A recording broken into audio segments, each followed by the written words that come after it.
Hi, I'm your host and author, Yako. Welcome to this upper room presentation of A Journey into Ambassadorship. Thank you for choosing to spend this time here. This is not a book to master or work through. It is simply an invitation to see, gently and at your own pace. You may notice that some of what you hear feels familiar, even if you have not heard it expressed this way before. There is no need to grasp everything at once. You are free to listen slowly, to pause, and to allow what resonates to settle in its own time. This is not about striving or reaching somewhere new. It is about noticing what may already be present once the noise begins to quiet. Wherever you are as you begin, you are welcome here. Let's walk through it together. Preface. There is a way of speaking about life that begins with explanation, and there is a way of speaking that begins with recognition. This book belongs to the second. What you are about to hear is not an attempt to introduce something new. It is an attempt to make visible what is already present, because many people sense that something about life does not fully hold together. There is effort, yet strain remains. There is understanding, yet contradiction persists. There is movement, yet something still feels unresolved. This is not a failure of intelligence, and it is not a lack of sincerity. It is a question of source. This book explores a simple but often overlooked reality. There is one reality, but it can be lived from different sources. From the self, life is often experienced as pressure, control, and fragmentation. From God, life begins to take on a different quality. There is clarity, and there is a sense that things are held together in a way that does not depend entirely on you. The shift between these is not achieved through effort. It is recognized and then lived from. At the center of this is Christ, not as an abstract idea, not only as a teacher, but as the one in whom reality is revealed and restored. He does not merely describe life, he embodies it. And through him, what was once hidden becomes visible. Over time, much of the language surrounding this way of living has become difficult to access. Words like discipleship, while true, have often been understood as something reserved for a few, something formal, something distant from everyday life. So in this book, I use the language of ambassadorship, not to replace what is true, but to make it more recognizable. An ambassador belongs to one kingdom, while living in another context. They do not withdraw, they remain present, but they are not sourced from the same place. And this is what discipleship has always meant: to live from Christ, to reflect his life, to carry his kingdom into the ordinary moments of the world. Ambassadorship makes this visible. It shifts the focus from status to source, from role to reality. What you will not find here is a system to follow. There are no steps to master, no techniques to apply. Instead, there is a movement. From recognizing what you are living from, to returning to the source of life, to remaining in that alignment, and allowing that alignment to shape how you live. This may feel unfamiliar at first, not because it is complex, but because it is simple. It does not ask you to become something else. It invites you to see what is already true. And if you listen slowly, attentively, you may begin to notice something, not just in the ideas, but within yourself. A shift, a clarity, a quiet sense that what is being described is not distant, but present. And that recognition is the beginning, not of something new, but of something real.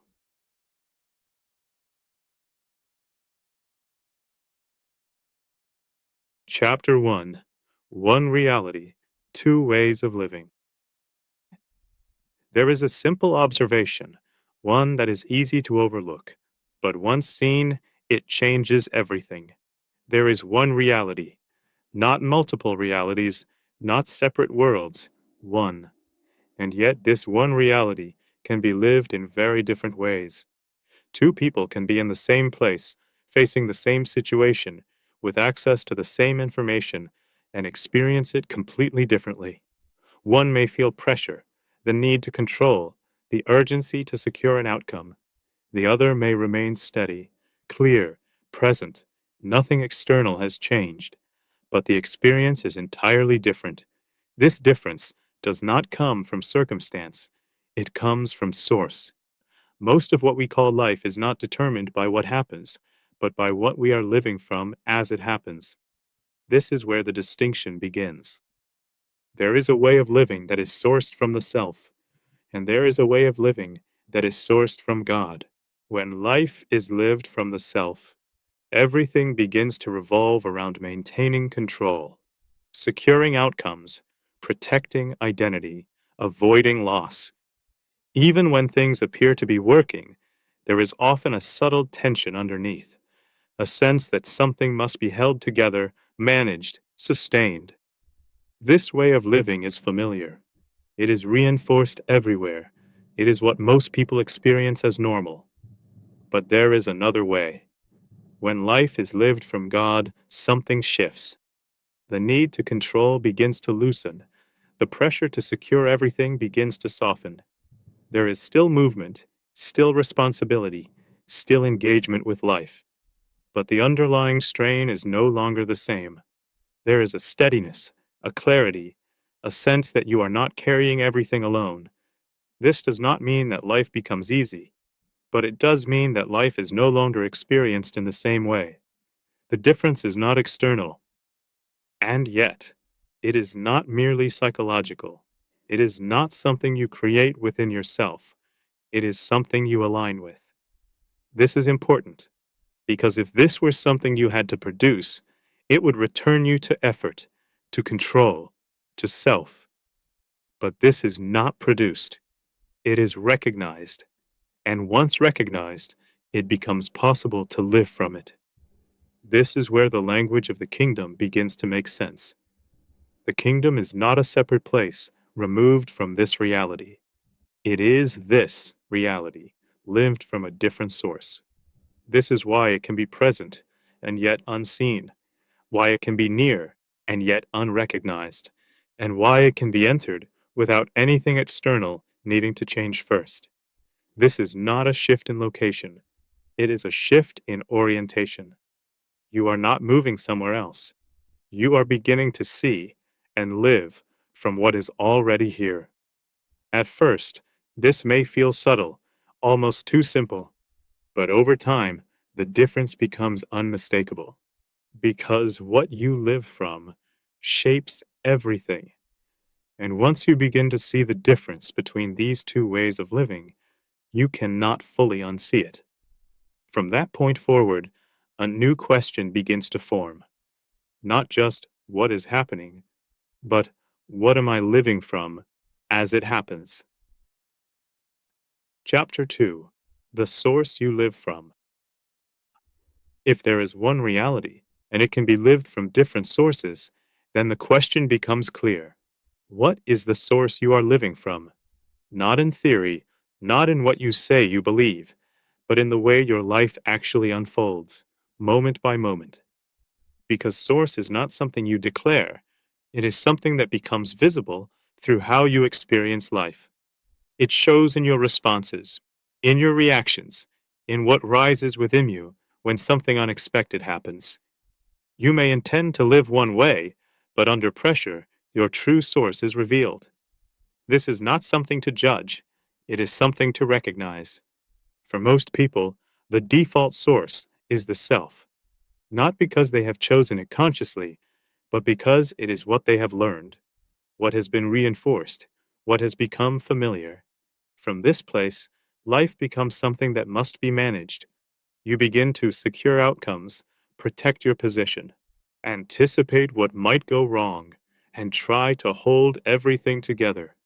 Even when this is done well, there is often a quiet strain beneath it, a sense that life depends on your ability to sustain it. This is what makes it exhausting, not always visibly, but internally. And because this way of living is so common, it often goes unquestioned. It is simply accepted as how life is. But this is not the only source available. There is another way of living, a way that is not centered in the self, but in God, not as an idea, but as a living source.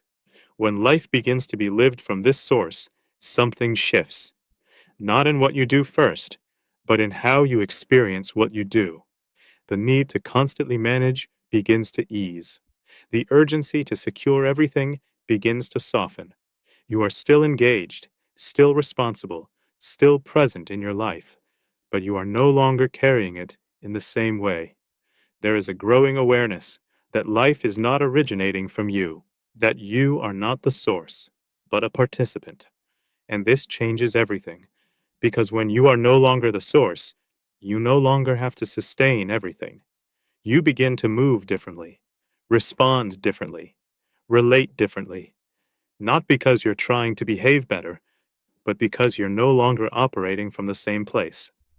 This is where Christ becomes central, not as someone external, but as the one through whom life is rightly lived. He does not simply give guidance from a distance, he reveals the source and invites you to live from it. This is why he says that he is the way, not only showing the way, but being the way in which life is lived. At first, this may feel unclear. You may not always recognize what is coming from where. You may still react from old patterns, feel pressure, try to control outcomes. This is part of the process, because recognition develops over time. You begin to notice when something within you is driven by fear, by urgency, by the need to secure yourself. And you begin to notice when something else is present, a quieter response, a clearer movement, a sense of steadiness that does not come from effort. These are not two behaviors, they are two sources, and learning to distinguish between them is one of the most important shifts in this journey. Because once you begin to recognize what you are living from, it becomes possible to live differently, not by forcing change, but by returning to the source that gives life. And as that return becomes more familiar, the question begins to change from what should I do to what am I living from right now? Chapter 3: How It Lands Within You. If source determines how life is lived, then it also determines how life is experienced. Not just what you do, but how it feels to be you as you move through the world. This is where things become more tangible, more immediate, more personal, because regardless of what is happening around you, there is always something happening within you, a tone, a sense, a kind of internal atmosphere that shapes how everything is received. You may not always notice it directly, but it is always there, and over time, it becomes familiar, so familiar that you may begin to assume that it is simply who you are. But what you are experiencing internally is not fixed in that way. It is shaped by what you are living from. When life is lived from the self, the inner experience often carries a certain weight. There may be tension, a sense of pressure, even when nothing is visibly wrong. Moving quickly, trying to resolve, anticipate, control. There can be a subtle urgency, as though something needs to be secured or held together. Even moments of success may not fully settle, because underneath them there remains a need to maintain, to protect, to sustain. This becomes a kind of internal climate, not always intense, but persistent. And because it is familiar, it is often accepted as normal. But when life begins to be lived from God, this internal experience begins to change. Not immediately, and not all at once, but gradually something begins to shift. The pressure begins to ease. The constant movement of thought begins to slow. There is more space, more stillness. You may notice that you are no longer reacting as quickly, that there is a moment before response, a kind of clarity that was not there before. This does not mean that life becomes silent or empty of thought. It means that what is happening within you is no longer driven in the same way. There is less friction, less resistance, and with that, a different quality begins to emerge, a sense of steadiness, a quiet confidence that is not based on certainty, but on something deeper, a sense that things are holding together, even when you do not fully understand them. This is not something you generate, it is something you begin to recognize, because it is already present when you are aligned with the source of life. At first, this may come and go. You may experience moments of clarity, followed by moments of pressure, moments of stillness, followed by moments of reaction. This is part of the process. You are beginning to distinguish between two different ways of being, two different internal climates, and as you begin to notice the difference, something important happens. You realize that what you experience within is not random, it is not fixed, it is not something you are trapped in. It is revealing what you are living from.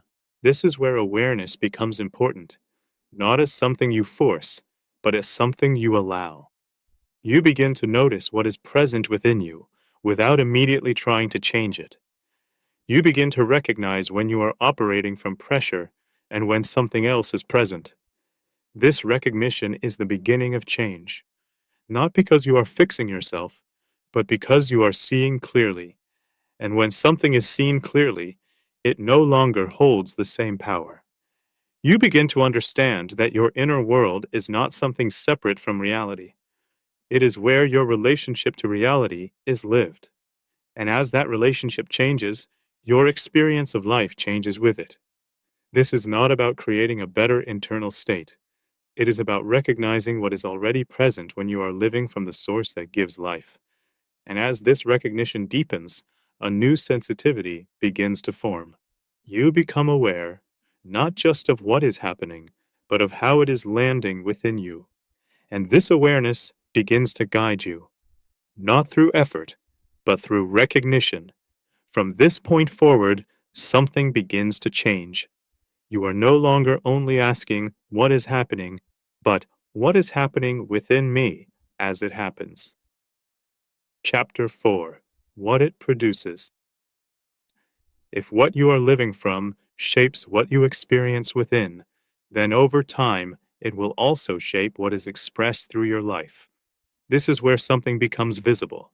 Not immediately, not always in a single moment, but consistently over time. Because whatever your life is sourced from will begin to produce something, and that something is what can be seen. It shows in your responses, in your relationships, in how you carry yourself through both ease and difficulty. This is what can be called fruit, not as a concept, but as a natural outcome. You do not need to force fruit. You do not need to manufacture it. It emerges from what you are rooted in. When life is lived from the self, the fruit tends to carry a certain pattern. There may be effort that leads to temporary success, but it is often followed by strain. Relationships may become shaped by expectation, by the need to secure or protect. Even moments of calm may not hold for long, because underneath them, there is still something being managed. This is not always obvious. In fact, it can look effective. It can appear strong, capable, even successful. But over time, the underlying pattern reveals itself. There is fatigue, tension, a sense of carrying more than was meant to be carried. This is the fruit of living from the self as source, not as a judgment, but as a pattern. But when life is lived from God, a different kind of fruit begins to emerge. Again, not immediately and not perfectly, but over time it becomes clear. There is a steadiness that does not depend on circumstances. There is a peace that is not easily disrupted. There is a clarity that does not come from forcing answers. Relationships begin to carry a different quality, less driven by expectation, less shaped by the need to control, more open, more present. This does not mean that difficulty disappears. It means that difficulty is no longer carried in the same way. There is less resistance, less reaction, more ability to remain, even when things are uncertain. This is the fruit of living from a different source. And because it is real, it is recognizable, not always in words, but in experience. People may not be able to explain it, but they can sense it. This is important because it means that the kingdom is not something abstract. It is something that can be seen through what it produces, not perfectly, but consistently. And this creates a way of discernment, not based on ideas, but on fruit. You begin to notice what different ways of living produce over time. You begin to see that certain patterns always lead to strain, while others lead to steadiness. And this seeing brings clarity, not because you are analyzing everything, but because you are recognizing what is real. This shifts the question once again from, what should I do, to, what does this way of living produce? And over time, this becomes even simpler. You begin to ask, what is this producing in me and through me? Because whatever it is, that is the direction it is taking you. And as this becomes clear, something begins to change. You are no longer choosing based only on outcomes. You are choosing based on source, and what that source produces over time. This is where discernment deepens, not through effort, but through recognition. You begin to see that fruit is not something you create, it is something that reveals what you are living from. Part 2. Discerning. Chapter 5. Two Ways of Living in One World. By now, a pattern begins to emerge. There is one reality, but it can be lived from different sources. And over time, these sources produce very different experiences. This can begin to feel like two distinct ways of living, almost like two worlds. But they are not separate in the way we might first imagine. They exist within the same reality. They overlap. They are present at the same time. And yet, they are experienced very differently. You do not move physically from one to the other. You remain where you are, but your experience of life changes depending on what you are living from. This is why two people can stand in the same place, facing the same situation, and experience it completely differently. One may feel pressure, urgency, the need to control. The other may remain steady, clear, present. Nothing external has changed, but the way life is being lived has, because it may begin to feel as there are two realities, one that feels heavy, driven, unstable, and another that feels grounded, clear, steady. But there are not two realities. There is one reality lived from two different sources, and the difference between them is not found in what is happening around you. It is found in what you are living from within. When you live from the self, life begins to feel like something that must be managed, something that must be held together, something that depends on your ability to navigate it correctly. This creates a constant movement, a need to anticipate, adjust, respond, and secure. Even when things appear calm, there is often something active underneath, a quiet effort to maintain what has been achieved, to avoid what might be lost. This becomes the way life is experienced, and because it is so familiar, it is often assumed to be normal. The experience begins to change. You are still in the same world, still engaging with the same situations, still responsible for what is in front of you, but the way you carry it shifts. There is less urgency, less need to control, less sense that everything depends on you. You begin to notice that you are not reacting in the same way. You are not driven by the same internal pressure. There is space, clarity, a sense that you can remain present without needing to force outcomes. This does not remove complexity from life, but it changes how that complexity is experienced. It is no longer something that overwhelms, it becomes something you can move through. This is where the idea of an overlapping continuum becomes helpful. These are not two fixed positions. They are not separate locations. They are two ways of living that can be experienced at any moment.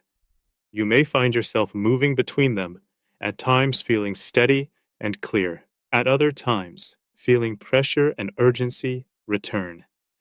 This movement is part of the process. because recognition is still forming. You are learning to distinguish between what is coming from the self and what is coming from God. And as that distinction becomes clearer, something begins to stabilize.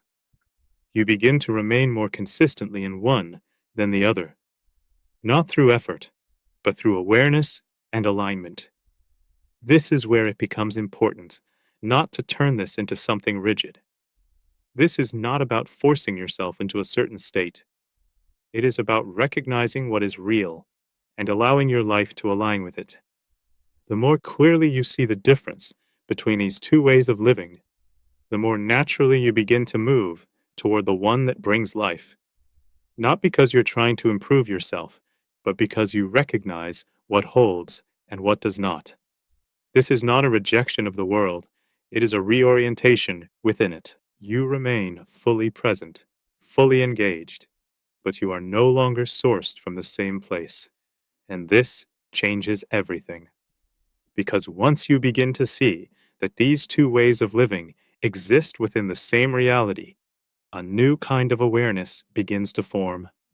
You start to notice, moment by moment, what you are living from.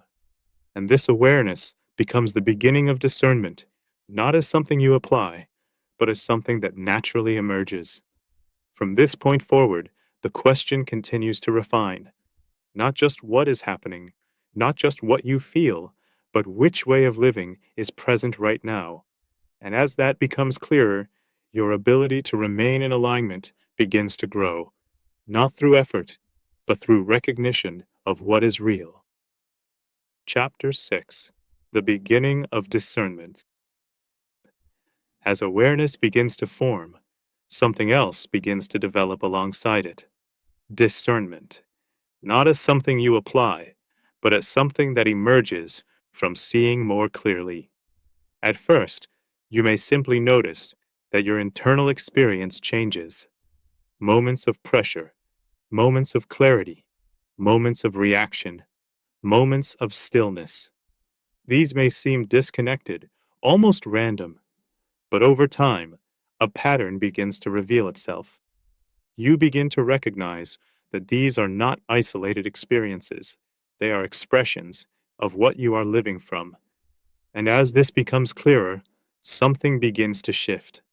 You are no longer just experiencing life, you are beginning to understand it, not intellectually, but relationally. You begin to sense when something within you is aligned and when it is not through analysis, not through effort, but through a kind of recognition, a quiet knowing that something is either holding or not. This is the beginning of discernment. It is not about judging yourself. It is not about labeling things as right or wrong. It is about seeing clearly what is real. When something is sourced from the self, it carries a certain weight, a kind of pressure, a subtle urgency. Even if it appears reasonable, there is often something beneath it that feels unstable. When something is sourced from God, it carries a different quality, not necessarily louder, not more dramatic, often quieter, but clearer, more steady. It does not need to force itself. It holds on its own. This difference may be subtle at first, easy to overlook, but as you begin to notice it, it becomes more distinct. You start to recognize that not everything that feels urgent is true, not everything that feels strong is stable, and not everything that is quiet is uncertain. This changes how you relate to what is happening within you. You no longer respond immediately to every thought, every feeling, every impulse. Instead, you begin to notice. You allow space between what arises and how you respond. And in that space, discernment begins to operate. You begin to see what carries life and what does not, what holds and what begins to fragment. This is not something you force, it is something that becomes clear as your awareness deepens. At first, you may still find yourself reacting before you recognize what is happening. This is part of the process, because discernment develops through experience. You begin to see the outcome of different responses. You begin to notice what leads to clarity and what leads to confusion, what brings steadiness, and what increases pressure. Over time, this becomes easier to recognize earlier, not after the fact, but in the moment. You begin to sense what something carries before it fully unfolds, and this is where discernment becomes practical, not as a method, but as a way of seeing, a way of recognizing what is aligned and what is not. This does not mean that you will always respond perfectly. It means that you are no longer unaware, and awareness changes everything, because once you begin to see clearly, you are no longer carried in the same way. You begin to move with intention, not driven by urgency, but guided by recognition. And as this continues, discernment becomes less of an effort and more of a natural response. You are not trying to figure everything out. You are recognizing what is already clear. From this point forward, something becomes more stable. You begin to trust what you are seeing, not because you are certain of everything, but because you are becoming familiar with what is real. And this familiarity becomes a foundation, a way of moving through life that is not driven by confusion, but shaped by clarity. Chapter 7. Recognizing the Pattern. As discernment begins to form, something else becomes visible. Not just individual moments, but patterns. You begin to see that the way you experience life is not random. It follows a pattern. Certain ways of living lead to certain outcomes, not occasionally, but consistently over time. At first, this may not be obvious. Life can feel unpredictable. Situations change. People respond in different ways. But beneath all of that, there is a deeper consistency. You begin to notice that when you are living from the self, the same kinds of experiences tend to follow. There may be moments of success, but they are often accompanied by strain. There may be clarity, but it does not hold for long. There may be control, but it requires constant effort to maintain. Over time, this pattern becomes clear. It leads to fragmentation, to pressure, to instability. Not always immediately, but eventually. When you begin to live from God, a different pattern emerges. There is a steadiness that begins to hold. There is clarity that does not need to be forced. There is a sense of coherence where things begin to fit together more naturally. Again, not perfectly, but consistently. Over time, this becomes unmistakable. You begin to see that these are not isolated experiences, they are patterns, and patterns reveal something important. They show you what a particular way of living produces over time. This brings a new level of clarity, because instead of focusing only on the moment, you begin to see the direction, not just what something feels like now, but where it leads. This changes how you relate to your choices. You are no longer choosing based only on immediate outcomes. You are recognizing what each path produces over time. And this recognition becomes stabilizing because it removes confusion. You begin to see that certain ways of living always lead to the same place, and certain other ways lead somewhere entirely different. This is not about predicting every detail. It is about recognizing direction. And once direction becomes clear, your movement begins to change, not through effort, but through understanding. You begin to trust what you have seen, not because you have analyzed everything, but because you have experienced it. This builds something steady within you, a kind of quiet confidence in what holds and what does not. This is where discernment becomes more established. It is no longer only about recognizing what is happening in the moment, it is about recognizing the pattern that unfolds over time. And this pattern begins to guide you, not as a rule, not as a system, but as a natural recognition of what leads to life. From here, something begins to simplify. You are no longer trying to evaluate everything from the beginning, each time. You begin to recognize what you have already seen. And this recognition reduces effort. It reduces uncertainty. It allows you to move with greater clarity, not because everything is certain, but because what matters most has become clear. You begin to see that life is not only about what happens, but about what consistently unfolds from what you are living from. And as this becomes more deeply established, something within you begins to settle, because you are no longer trying to make sense of everything in the moment. You are recognizing a pattern that is already clear. From this point forward, the question deepens once again. Not only what is happening, not only what am I living from, but what pattern is this part of? And as you begin to see that clearly, your life starts to align, not through effort, but through recognition of what is real over time. Chapter 8: Seeing the Difference Clearly. As patterns begin to reveal themselves, something becomes easier to see: the difference between these two ways of living. What was once subtle begins to become clear, not as an idea, but as something you recognize. You begin to see that these are not small variations of the same thing. They are fundamentally different. Different in source, different in experience, different in what they produce.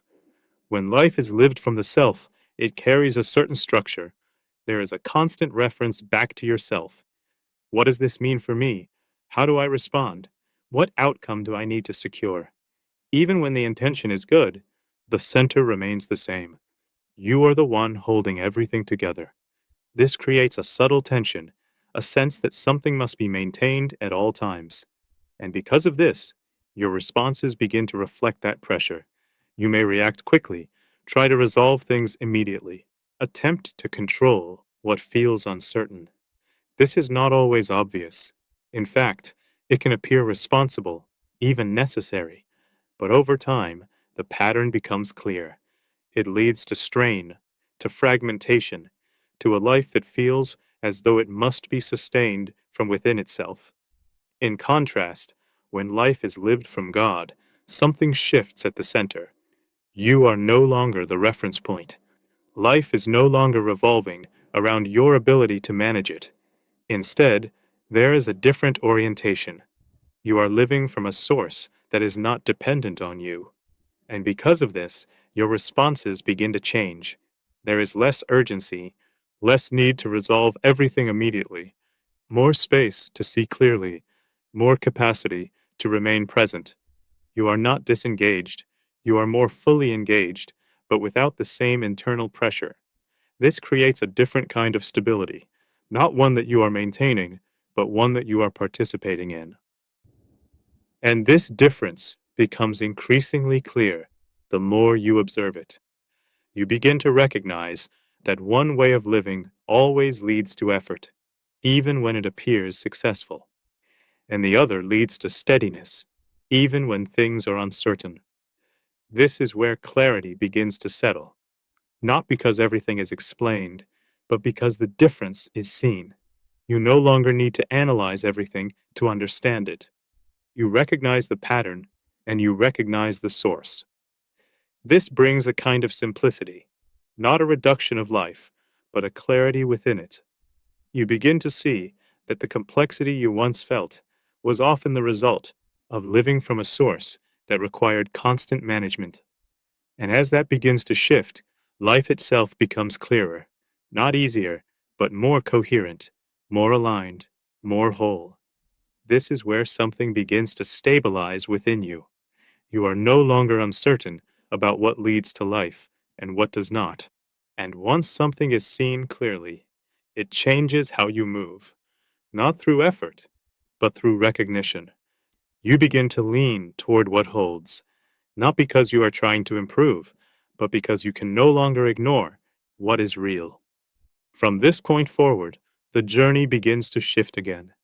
It is no longer only about seeing the difference, it becomes about living from what you now recognize. And this is where something new begins, not externally, but within your orientation. You begin to move, not just with awareness, but with alignment. Chapter 9. The Beginning of Alignment. Once the difference becomes clear, something begins to change, not immediately in what you do, but in how you relate to what you are seeing. You are no longer unaware. You can recognize what leads to pressure and what leads to life.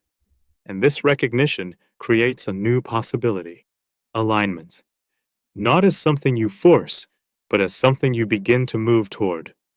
At first, this movement may be subtle. You may simply notice that certain responses no longer feel right in the same way, not because they are wrong, but because you can now see what they produce. This creates a kind of internal shift. You begin to hesitate before reacting in the same patterns. You begin to pause, not out of effort, but out of recognition. Something within you no longer fully agrees with what once felt natural. This is the beginning of alignment, not as a decision, but as a response to what you have seen.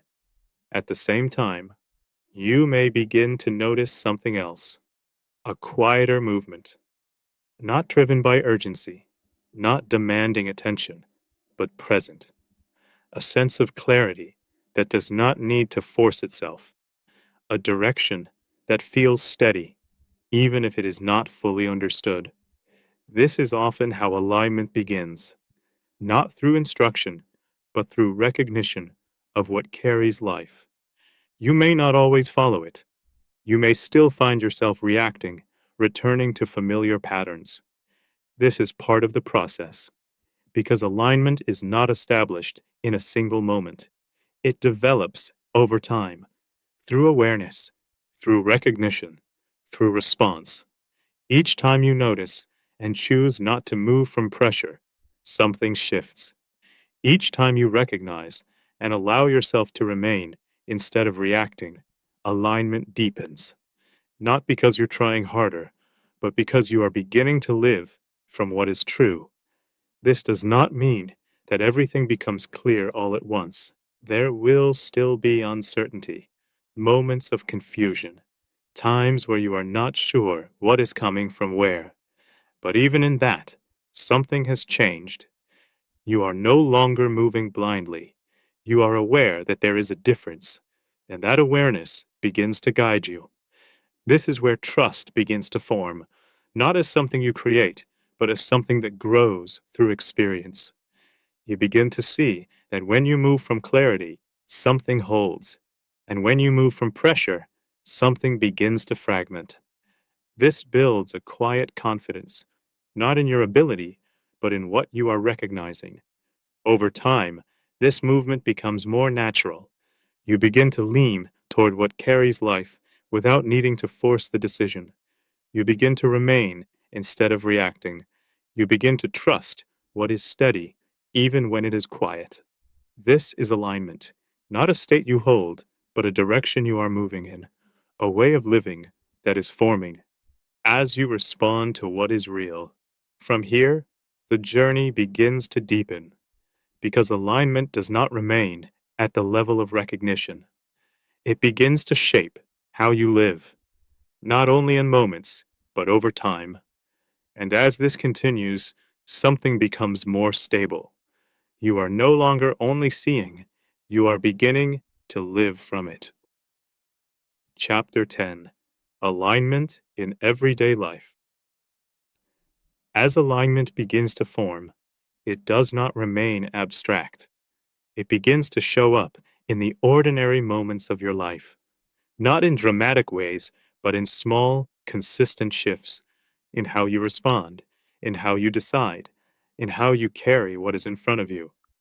This is where alignment becomes practical, not as something you apply, but as something you begin to live from. You may notice that you are no longer reacting as quickly. There is a space between what happens and how you respond. And in that space, something becomes available: a clarity, a sense of direction, not always fully formed, but present. You begin to recognize that you do not need to respond immediately to everything that arises. You do not need to resolve every situation as quickly as possible.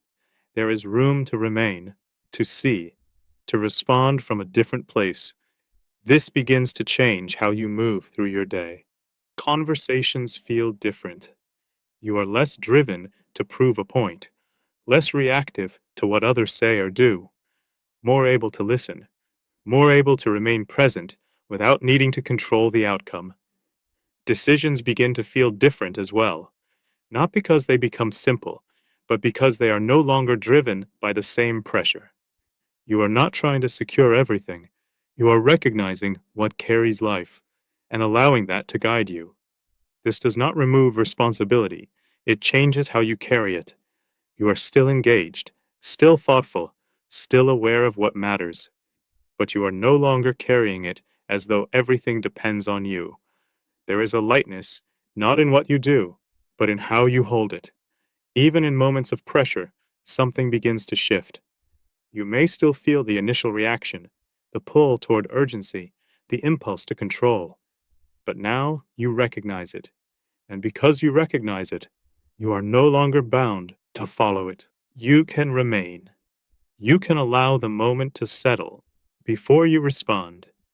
And often, what emerges from that place is different, less reactive, more clear, more aligned. This is how alignment begins to take shape in real time, not as something you think about, but as something you live. You begin to trust that you do not need to force your way through life, that clarity does not come from urgency, that what is steady is more reliable than what is loud. Over time, these small shifts begin to accumulate. They begin to form a pattern, not of effort, but of alignment. And this pattern begins to shape your life, not in isolated moments, but consistently. You are no longer moving from reaction to reaction. You are beginning to move from a place that holds. This is not something you perfect, it is something that deepens. There will still be moments where you react as you once did, moments where pressure takes over, moments where clarity feels distant. But even in those moments, something has changed. You recognize it more quickly. You return more easily. And over time, this return becomes more natural. Less effort, more continuity. This is how alignment becomes established in everyday life, not through dramatic change, but through consistent recognition and response. From this point forward, something begins to stabilize more deeply. You are no longer only aligning in moments. You are beginning to live from alignment as a way of being. Chapter 11. When Alignment Becomes Steady. As alignment begins to take shape in your daily life, something else begins to form. Stability. Not as something rigid, but as something steady. What once felt like moments of clarity, of stillness, of alignment, begins to last a little longer. You are no longer only experiencing alignment in brief instances. You begin to remain in it for longer periods of time. This is a quiet shift, but a significant one, because it marks a change from returning to remaining. In the beginning, you may have found yourself moving back and forth, moments of clarity followed by moments of pressure, moments of steadiness followed by reaction. This movement is natural. It is part of learning to recognize the difference. But over time, something begins to settle. The distance between drifting and returning becomes shorter. You recognize more quickly when something is not aligned. You return more easily to what holds. And because of this, alignment begins to stabilize. Not because you're holding it in place, but because you are becoming familiar with where life flows from. This familiarity creates a kind of continuity. You are no longer starting from the beginning each time. You are continuing from where you already are. This changes how life feels. There is less disruption, less internal movement between extremes, more steadiness, more consistency. Not because everything is controlled, but because your source is no longer shifting in the same way. This is where something becomes more deeply rooted. You are not trying to align as much as you are living from alignment. There is less effort in maintaining clarity, less need to return again and again from a place of complete disconnection. Instead, you remain closer to what is real. This does not mean that you will never experience pressure again. That reaction disappears completely. But it does mean that these no longer define your experience. They become momentary rather than foundational. You are no longer carried by every shift that occurs within you. You remain, and from that place, you respond. This is where trust begins to deepen, not as something you are trying to build, but as something that naturally grows from experience. You begin to see that you do not need to hold everything together, that life does not depend on your constant effort, that what is real holds on its own. And this recognition creates a deeper sense of rest, not in activity, but rest within movement. You are still engaged, still present, still responsive, but you are no longer carrying the same internal weight. This is what stability begins to look like. Not rigid, not fixed, but steady. A place you can remain, even as life continues to move. From here, something else begins to open. Because once alignment becomes steady, the question is no longer only about returning or remaining. It becomes about living fully from this place. And this is where the journey begins to deepen once again, not into something new, but into something more fully lived. Chapter 12: Leaving Performance Behind. As alignment begins to stabilize, something else becomes clear. There is a way of relating to this journey that quietly pulls you back into the same patterns you are leaving behind. Performance, not always obvious, often subtle. It can appear as sincerity, as discipline, as a desire to do what is right. But underneath it, there is still an assumption that you are the one who must make this work, that alignment depends on your effort, that you must maintain what you have begun to experience. This can feel responsible, even necessary, but over time, it creates strain, because it returns you to the same source, the self, trying to sustain what can only be lived from. This is where something important must be seen clearly. Alignment is not something you perform. It is not something you maintain through effort. It is something you remain in. And remaining is not the same as striving. Performance always carries pressure, even when it appears calm. There is a subtle movement to get it right, to stay aligned, to not drift. And this creates a tension because it places the responsibility back on you to sustain something that was never meant to come from you. This is where many become stuck. They begin to experience alignment. They recognize what is real, but then they try to hold on to it. They try to reproduce it. They try to remain through effort. And slowly, the clarity begins to fade. Not because it is gone, but because the source has shifted. This is not a failure.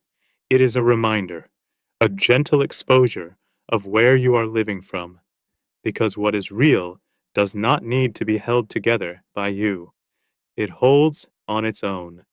This is where a deeper release begins, not just from reaction, but from effort itself.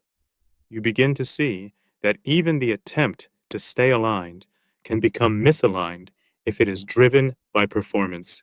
This brings a kind of humility, a recognition that you cannot produce what you are being invited to live from. And in that recognition, something softens. You stop trying to make it happen. You stop trying to maintain what has been seen. And instead, you return to what is already present.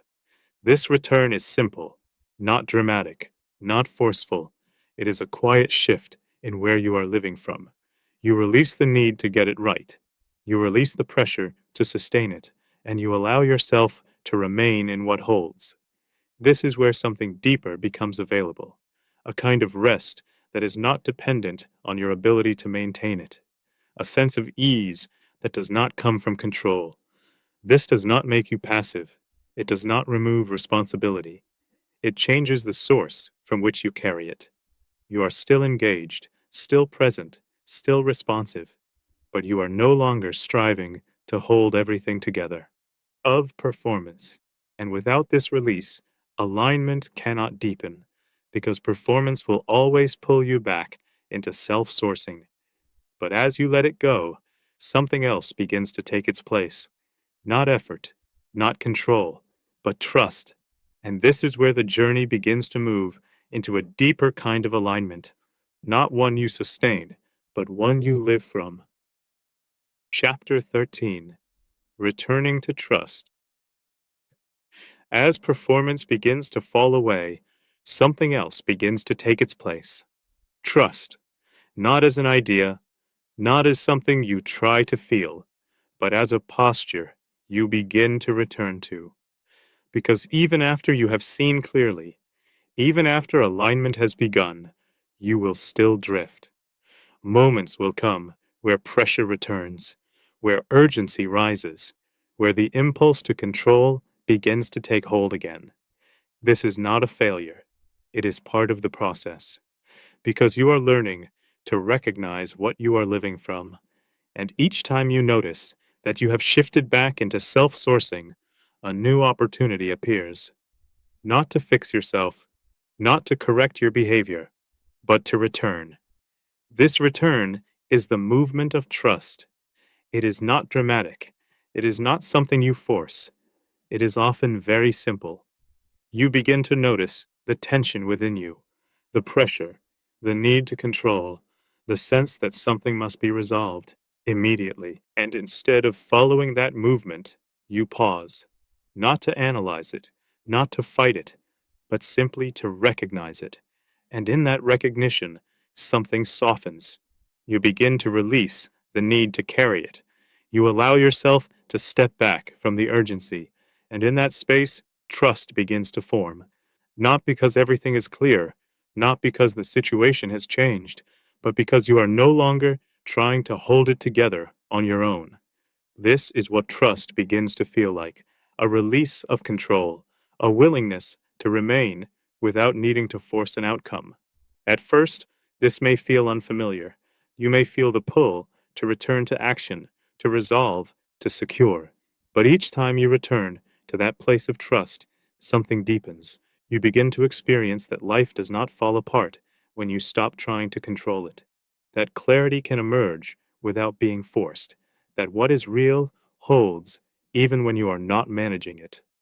This builds a different kind of confidence, not in your ability to control outcomes, but in the reliability of what you are living from.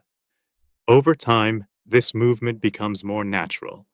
You begin to return more quickly, more easily. The distance between drifting and returning begins to shorten, and eventually, something begins to stabilize.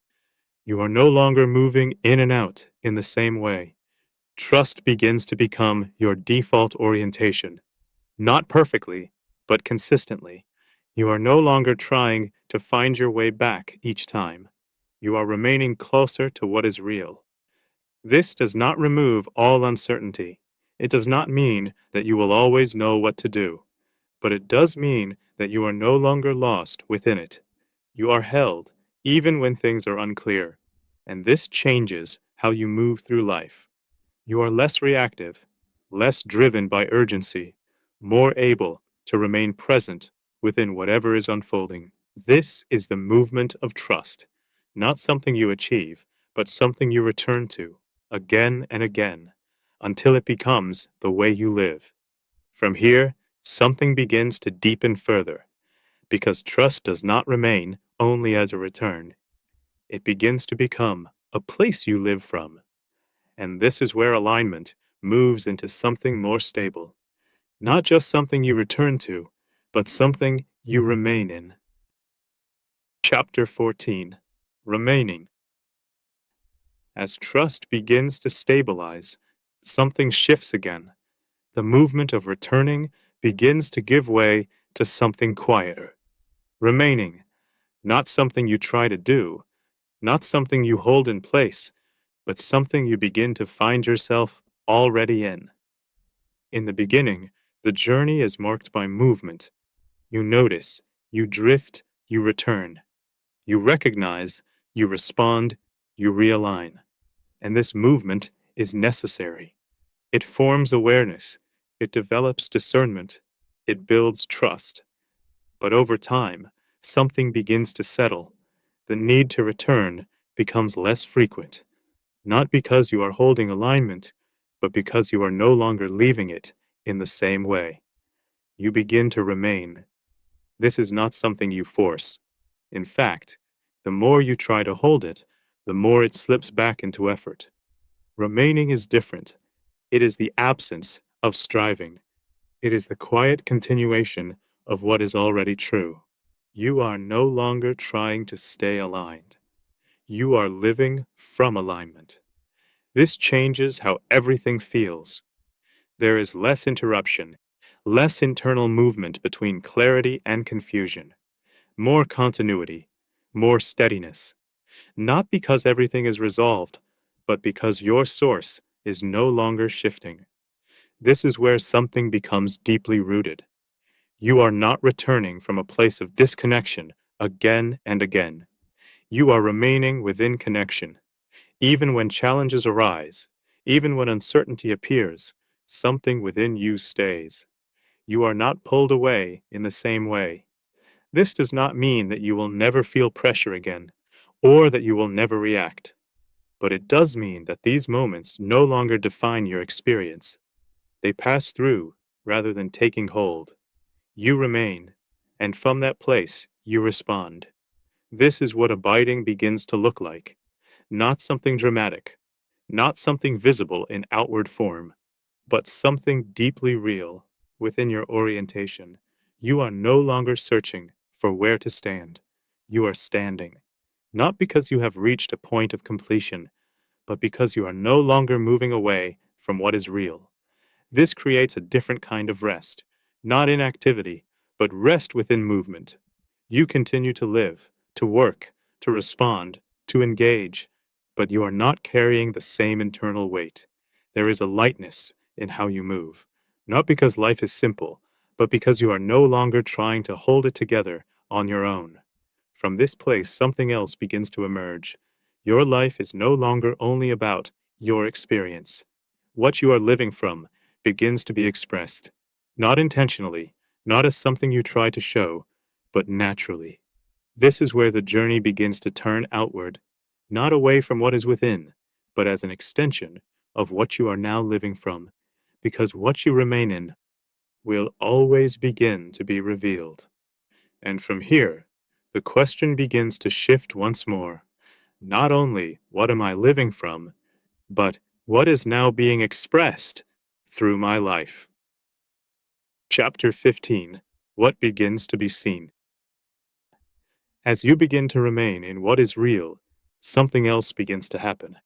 What is within you begins to be seen. Not all at once, not in a way that draws attention, but gradually and consistently, because what you live from does not stay hidden. It expresses itself, not as something you try to show, but as something that becomes visible through your life. You may begin to notice this in small ways, in how you respond to situations that once created pressure, in how you relate to people who once triggered reaction, in how you carry uncertainty without the same urgency to resolve it. There is a difference, not in appearance, but in quality. Something feels more steady, more grounded, less driven by the need to control, more open, more present. Others may begin to notice this before you fully do. Not always consciously, but they sense something, a difference in how you are. This is not because you are trying to be different. It is because what you are living from is different. And what you live from always becomes visible over time. This is where something important must be understood. You are not producing this. You are not creating an image or shaping how you appear. You are simply living from a different source, and that source is expressing itself. This is why it carries weight, not because it is forceful, but because it is real. People may not be able to explain it. They may not have language for it, but they recognize it in how it feels. There is less tension, less defensiveness, more space, more steadiness, and this creates something that cannot be manufactured, a kind of presence that holds, not perfectly, but consistently. This is where your life begins to reveal what you are living from, not through words alone, but through what is expressed in how you live. This is why alignment matters, not as a personal achievement, but as a source that becomes visible. Because others are not only listening to what you say, they are experiencing what you carry. And what you carry shapes how they encounter you. This is not something to become aware of in order to manage it. That would return you to performance. It is simply something to recognize that what you live from is no longer contained within you. It is being expressed. And as this continues, something begins to extend beyond your own experience. Your life begins to influence the space around you, not through effort, not through intention, but through presence. This is where the journey begins to take on a new dimension. It is no longer only about recognition, alignment, and remaining. It is about what those produce in the world around you. Because what is real does not remain hidden, it becomes visible. And what becomes visible begins to be recognized by others. From here, the question begins to shift again. Not only what am I living from, not only what is being expressed, but what effect is this having on the world around me? Chapter 16: The Influence of Presence. As what you carry begins to be expressed, something else begins to unfold. Influence, not in the way it is often understood, not through effort, not through persuasion, but through presence.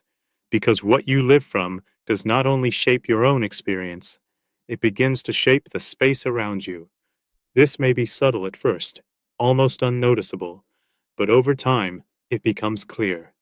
Conversations begin to feel different, not because you are trying to guide them, but because you are no longer responding from the same place. You are less reactive, less driven by the need to prove, to defend, to resolve everything immediately. And this creates space.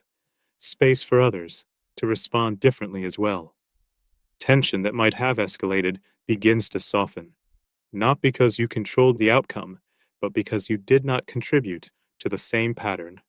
This is how presence begins to influence, not by changing others directly, but by changing what is being brought into the interaction. You are no longer reinforcing the same cycles of pressure, reaction, and control. And without that reinforcement, something begins to shift. Others may begin to feel more at ease, more able to remain without reacting in the same way. Again, this is not something you are doing intentionally.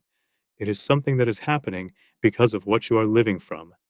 This extends beyond conversations. It begins to affect environments, the way you carry yourself, the way you respond, the way you remain, all contribute to the space around you. You may begin to notice that situations unfold differently, not always easier, but with less unnecessary tension, less escalation, more clarity. This is not because you are controlling the environment, it is because you are no longer being shaped by the same forces within it. And this creates a different kind of stability, a stability that others can sense, even if they do not understand it.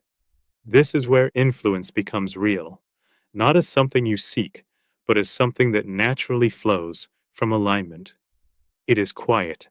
It does not draw attention to itself, but it is consistent.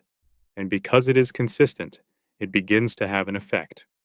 Not always immediately, not always visibly, but over time, it shapes what is around you. This is important to understand because it prevents you from trying to use alignment to produce an outcome. The moment you try to influence, you return to effort, you return to control, and the source begins to shift. But when you remain, what is real continues to express itself without force. This is where the nature of the kingdom becomes more visible. It does not spread through pressure.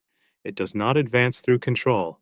It becomes known through presence, through lives that are aligned, through what is consistently carried into the world. And as this continues, something begins to deepen.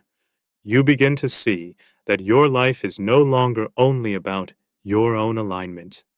It becomes part of something larger, not through effort, but through participation in what is already unfolding. From here, the question begins to expand once more. Not only what am I living from, not only what is being expressed, but what is now being made visible through my life. Chapter 17. What Your Life Reveals. As your life begins to influence and shape what is around you, something deeper becomes clear. What you are living from is not only affecting your experience, it is revealing something, not about you, but about the source you are living from. This is where the idea of the kingdom begins to move out of abstraction and into reality, because the kingdom is not made visible through explanation alone. It is revealed through what it produces, through what it looks like when it is lived, and your life becomes part of that revelation, not as something you construct, not as something you present, but as something that is expressed through alignment. People may not always understand what they are seeing. They may not have the language to describe it, but they recognize that something is different. There is a steadiness that does not depend on circumstances, a clarity that is not forced. That does not react in the same way. This is what reveals the kingdom. Not perfection, not performance, but a life that is sourced differently. This is why explanation alone is never enough. Words can describe, but they cannot replace what is lived. Because what is lived can be experienced, and what can be experienced becomes real. This is where something shifts for others. They may begin to question what they have assumed about life. They may begin to notice that there is another way of living, not as an idea, but as something they have encountered. This is how the kingdom becomes visible, quietly, naturally, through lives that are aligned with it. This is not something you control. It is not something you direct. It is something that unfolds as you remain in what is real. This keeps everything grounded. It prevents the focus from shifting back to you, because what is being revealed is not your ability. It is the nature of the source you are living from. And that source is not dependent on your performance. It expresses itself through alignment. This is where humility remains essential, not as something you try to maintain, but as a natural result of recognizing that you are not the source. You are participating in what is already real, and through that participation, something becomes visible, not because you are trying to show it, but because it cannot remain hidden. From here, something begins to come into focus. The kingdom is not something you are trying to bring into reality. It is already real. It is already present, and your life is becoming a place where it can be seen. This changes how you understand your role. You are not creating something new. You are revealing what is already true. And this is where the journey begins to take on its full meaning, not only for you, but for others as well. Because what is revealed invites recognition, and recognition opens the door for others to see what has always been present. From this point forward, the question deepens again. Not only what is being revealed, but how clearly is it being seen? Chapter 18. The Kingdom is Present. As your life begins to reveal what you are living from, something becomes increasingly clear. The kingdom is not distant. It is not something that exists somewhere else. It is not waiting for a future moment. It is present, here, now. And yet, for many, it remains unseen, not because it is hidden, but because it is not recognized. This is where a subtle misunderstanding often remains. The kingdom is not something that needs to be brought into reality. It is something that is already real. What changes is not its presence, but your awareness of it, and the source from which you are living. This is why it can feel as though the kingdom is both near and distant at the same time. Near because it is present, distant because it is not being lived from. But as you begin to recognize what is real, that distance begins to disappear. Not because something has changed externally, but because you are no longer relating to reality in the same way. You begin to see that what you once thought was simply the way life is, was often the result of living from a different source. And as that becomes clear, something shifts. The kingdom is no longer an idea. It is no longer something you are trying to understand. It becomes something you are experiencing, not perfectly, but genuinely. You begin to recognize it in the steadiness that holds, in the clarity that does not need to force itself, in the peace that remains, even when circumstances do not change. These are not signs that something new has been created. They are expressions of what has always been present. This is where the kingdom becomes grounded in reality, not separate from life, but within it, not removed from experience, but shaping it. This changes how you see everything. You are no longer looking for something outside of what is already here. You are beginning to recognize what has always been present within it. This removes the sense of distance, the feeling that something must still be reached. Instead, there is a growing awareness that you are already within it. And the shift has never been about getting there. It has always been about seeing clearly and living from what is already real. This is why Christ does not simply point to something beyond. He reveals what is already here. Pause, and invites you to live from it, not through effort, not through striving, but through recognition and alignment. From this point forward, something becomes simpler, not easier, but clearer. You are no longer searching for the kingdom, you are recognizing it. And as you recognize it, you begin to live from it more fully. This is where the journey begins to turn again, because once the kingdom is recognized as present reality, the question is no longer, where is it? How do I now live from what I can see? Chapter 19, Making the Kingdom Recognizable. As the kingdom becomes clear to you, a new question begins to emerge. If this is real, why is it not more widely recognized? Because it is present, it is active, it is already shaping reality, and yet many do not see it, not because it is hidden, but because it is not yet recognized. This is where something begins to shift in how you understand your life. What you are living from is no longer only for you. It becomes something that can be seen through you, not intentionally, not as something you try to display, but as something that becomes visible through what is expressed. This is how recognition begins, not through explanation alone, but through experience. People may not understand what they are encountering. They may not have language for it, but they begin to notice that something is different, a presence that does not react in the same way, a steadiness that holds under pressure, a clarity that is not forced.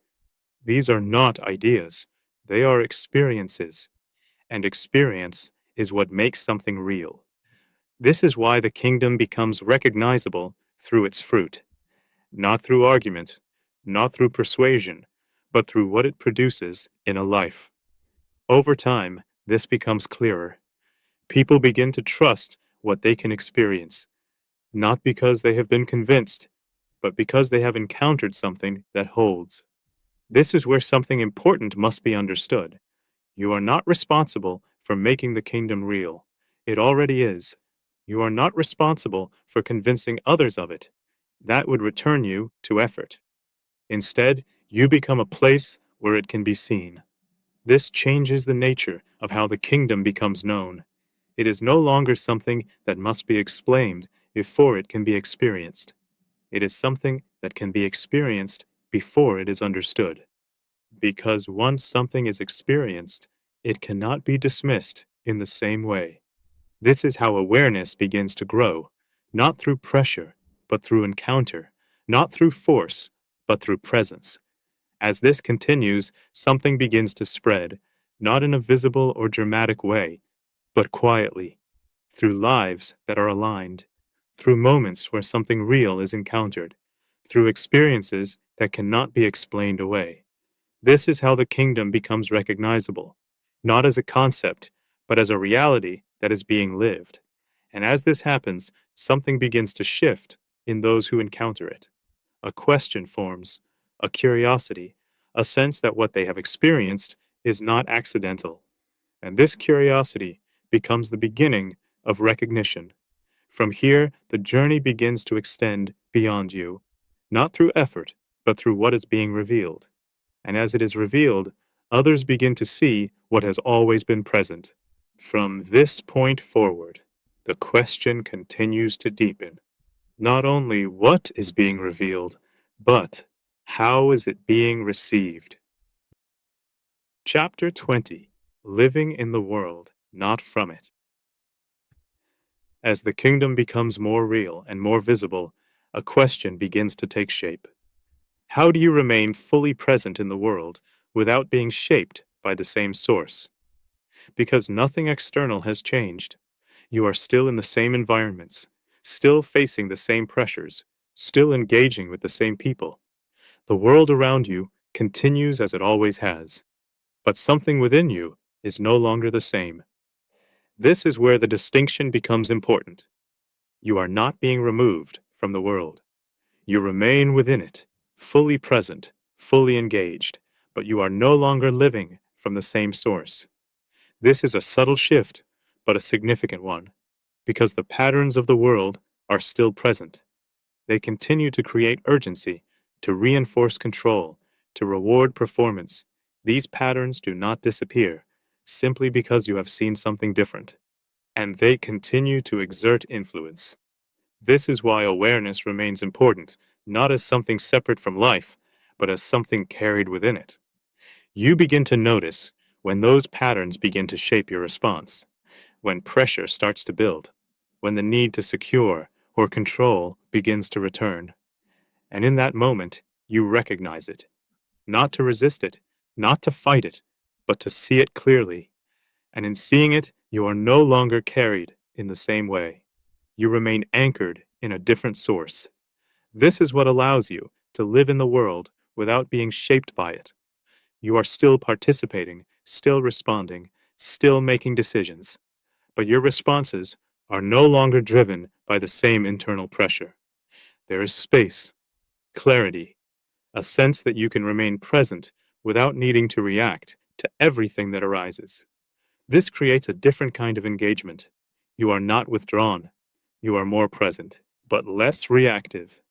You are able to engage without being absorbed, to participate without being shaped, to respond without being driven. This is not something you achieve through effort. It is something that becomes possible as you remain in a different source. There will still be moments where the pull of the world is felt, moments where urgency rises, moments where pressure begins to take hold.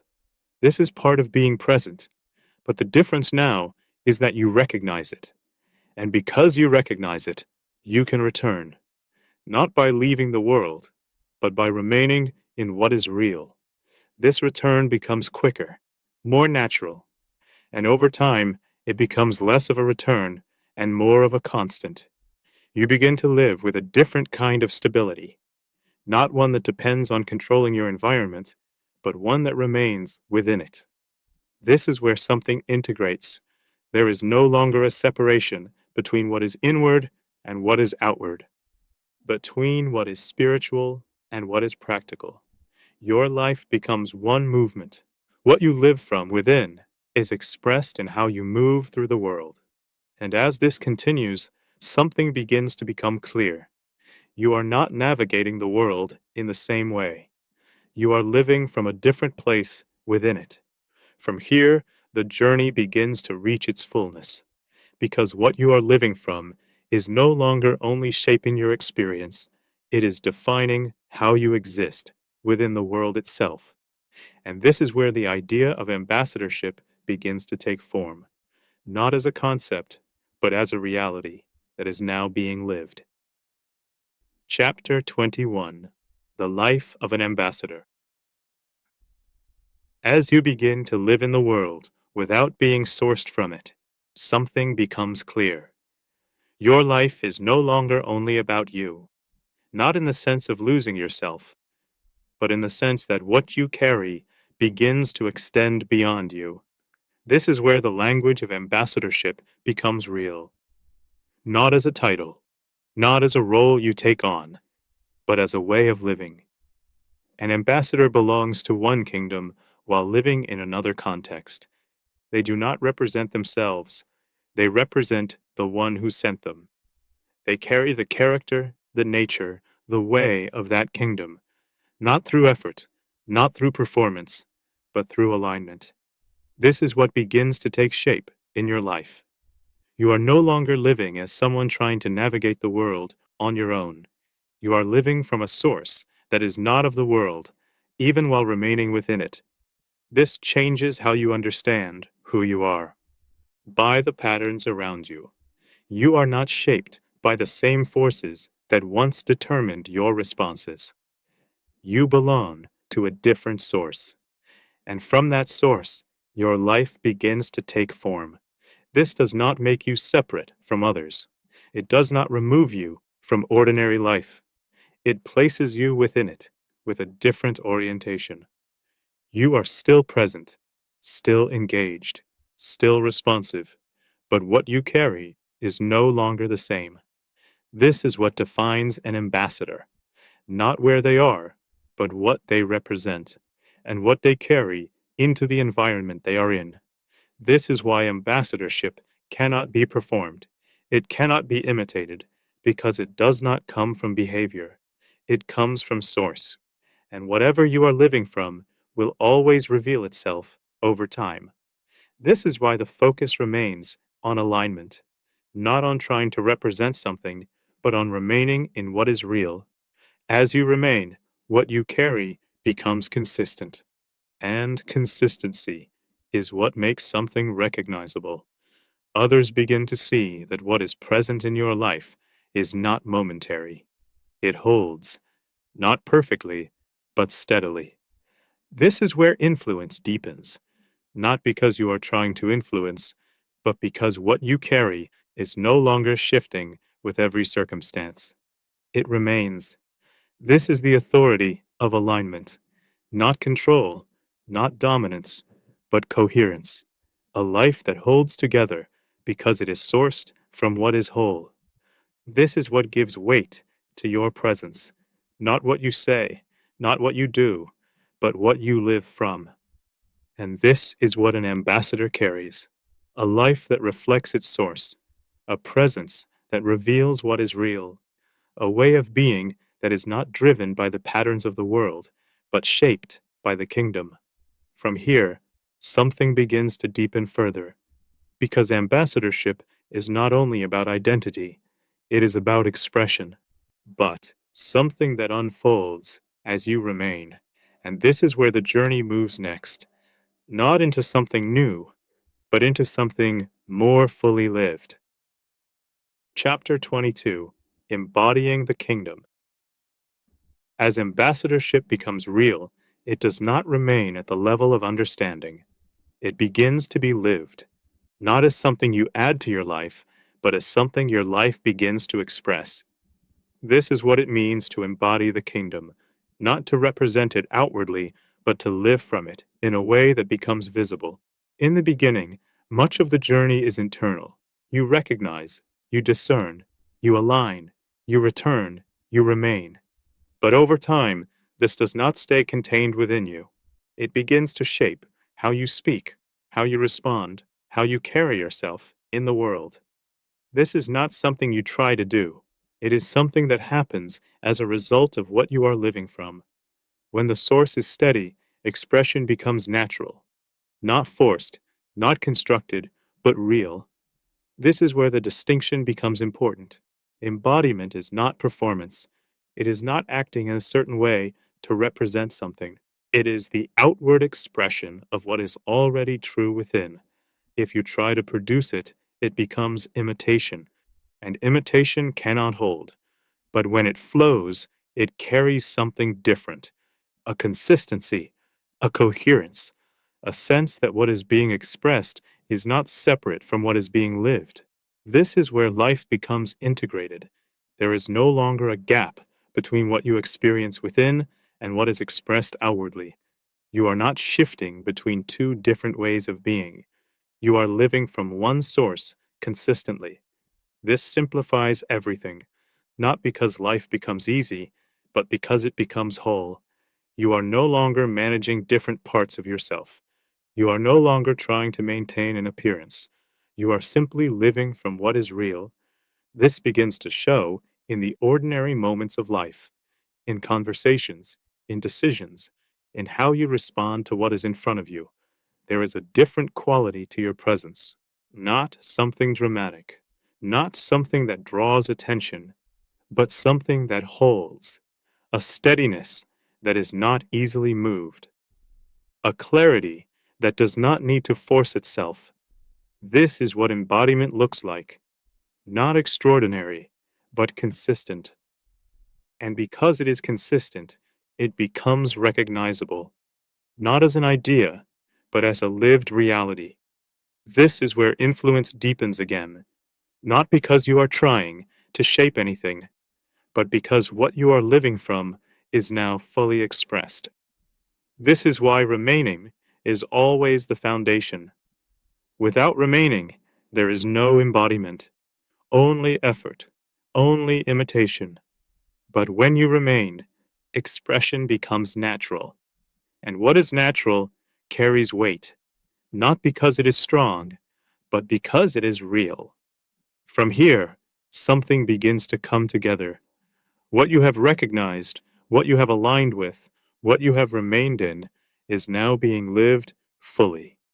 And as it is lived, it becomes visible, but to others. This is where the kingdom is no longer only understood, it is seen.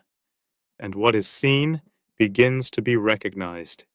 From this point forward, the journey begins to reach its conclusion, not as an ending, but as a full expression of what has been unfolding all along. Chapter 23: The Kingdom Made Visible. As what you are living from becomes embodied, something becomes unmistakable. The kingdom is no longer only recognized within, it is seen, not through explanation, not through effort, but through what is expressed in a life. This is where everything begins to come together. What was once subtle, what was once difficult to describe, becomes visible, not perfectly, but clearly, because what is real cannot remain hidden when it is lived. People begin to notice, not always immediately, but over time. There is something different in how you are, not in appearance, but in presence, a steadiness that does not depend on circumstances, a clarity that does not need to force itself, a peace that remains even when things are uncertain. These are not explanations, they are experiences, and experience is what makes something real.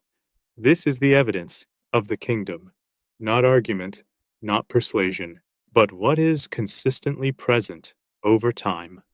Others begin to recognize that what they are encountering is not accidental, it is not momentary, it holds.